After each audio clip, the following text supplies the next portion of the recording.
मेरे channel end of creation में आप सभी का स्वागत है। मृत्यु एक ऐसी स्थिति जिसमें आते ही हर जीव के जीवन जीने और सोचने का तरीका बदल जाता है। जब हम इस स्थिति के करीब पहुंचते हैं या इसका वास्तविक अनुभव होता है, तब जीवन के मायने और उसे देखने का दृष्टिकोण पूरी तरह बदल जाता है। मानव सभ्यता के शुरुआती दौर से ही जब इंसानों की सोचने और समझने की क्षमता विकसित हो रही थी, तब से कुछ लोगों ने मृत्यु से बचने के प्रयास किए, लेकिन ये सभी प्रयास असफल रहे, क्योंकि उस समय एक व्यवस्थित सोच, वैज्ञानिक दृष्टिकोण और तकनीकी संसाधनों की कमी थी। धीरे धीरे लोगों ने मृत्यु से बचने की कोशिशें करना छोड़ दिया और उनका ध्यान अच्छे जीवन की ओर मुड़ गया। इसके साथ ही समाज में यह धारणा बन गई कि अमर होना एक बुरी चीज है, जैसे किसी को ईश्वर की मर्यादा को तोड़ने वाला मान लिया जाता है। लेकिन अब सवाल यह उठता है कि क्या अमर होना सच में बुरी बात है? तो इसका उत्तर है नहीं। जैसे कुछ लोगों की नजर में अमीर होना या पैसों के बारे में सोचना एक बुरी बात मानी जाती है, वैसे ही अमर होने को भी गलत ठहराया गया है। लेकिन यह निर्णय अंततः आपको करना है कि अमर होना आपके लिए कैसा है। अगर एक क्षण के लिए मान भी लिया जाए कि अमरता बुरी चीज है, तो क्या औसतन जीवन जीना बुरा नहीं है? मतलब आप 70-80 साल जिए या 1000-2000 साल, क्या फर्क पड़ता है? अगर 1000-2000 साल जीवित रहना बुरा है, तो 70-80 साल जीवित रहना भी बुरा ही है। इसी तरह जब हम दूसरे जीवों को भोजन के रूप में खाते हैं, तो क्या वह बुरा नहीं है? भले ही आप मांस न खाएं और केवल अनाज या पौधे खाएं, वे भी तो जीव हैं, उनके अंदर भी तो जीवन होता है। यानी अगर हम हर चीज को अच्छा और बुरा के नजरिए से देखने लग जाएं, तो जीवन को जीना ही मुश्किल हो जाएगा। जीवन का उद्देश्य शायद अनुभव करना है, न कि हर अनुभव को बांटकर उसका न्याय करना। अब आपके मन में यह सवाल जरूर आ रहा होगा कि अमर तो मैं भी होना चाहता हूँ, लेकिन यह तो काफी कठिन या नामुमकिन होगा। तो मैं यहाँ पर कहना चाहूंगा कि आज के समय को देखते हुए जितना हम टेक्नोलॉजी के क्षेत्र में विकास कर रहे हैं, उसकी तुलना में अमरता प्राप्त करना कहीं ज्यादा आसान है। अब आप कहेंगे कि अगर यह इतना आसान है, तो अभी तक किसी ने अमरता को हासिल क्यों नहीं किया? तो इसका आसान सा उत्तर यह है कि जिसके पास व्यवस्था है वह इस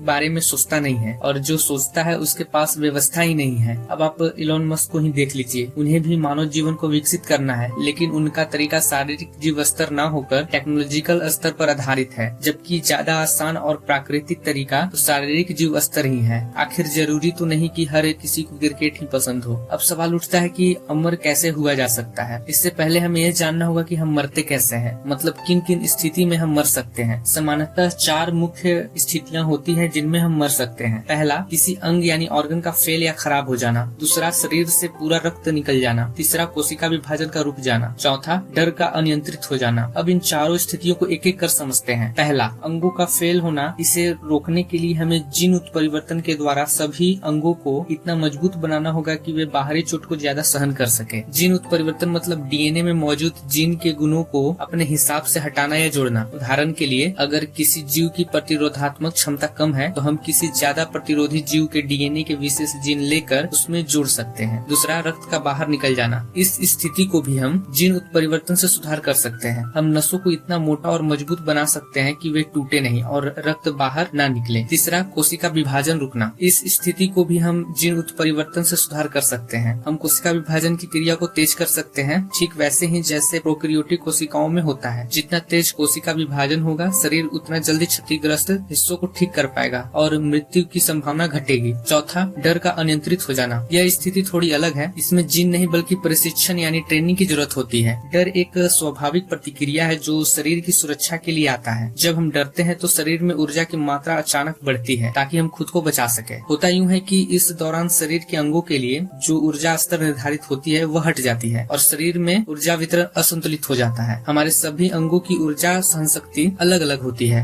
जिससे कुछ अंगों को नुकसान पहुंचता है और यही डर मृत्यु का कारण बनती है। एक उदाहरण लेते हैं। मान लीजिए एक सैनिक और एक साधारण व्यक्ति को एक ही जगह गोली लगती है, तो मरने की संभावना किसकी ज्यादा होगी? अधिकतर लोग कहेंगे साधारण व्यक्ति की। क्यों? क्योंकि वह नहीं जानता कि गोली लगने के बाद क्या करना है। वहीं सैनिक को यह ट्रेनिंग दी गई होती है कि गोली लगने के बाद कैसे खुद को संभालना है। इससे वह अपने डर को काबू में रख सकता है और अंगों को डैमेज होने से बचा सकता है। यानी डर से भी इंसान मर सकता है, भले ही गोली जानलेवा ना हो। इन चारों स्थितियों को नियंत्रित करके अमरता की दिशा में बढ़ा जा सकता है। पहले 3 मामलों में जीन उत्परिवर्तन तकनीक से शरीर को जैविक रूप से मजबूत बनाया जा सकता है और चौथे मामले में मानसिक और शारीरिक ट्रेनिंग द्वारा डर को नियंत्रित किया जा सकता है। उम्मीद है अब आप समझ चुके होंगे कि अमरता को कैसे पाया जा सकता है। आगे इसी तरह का वीडियो आता रहेगा। इस वीडियो को देखने के लिए आप सभी को धन्यवाद।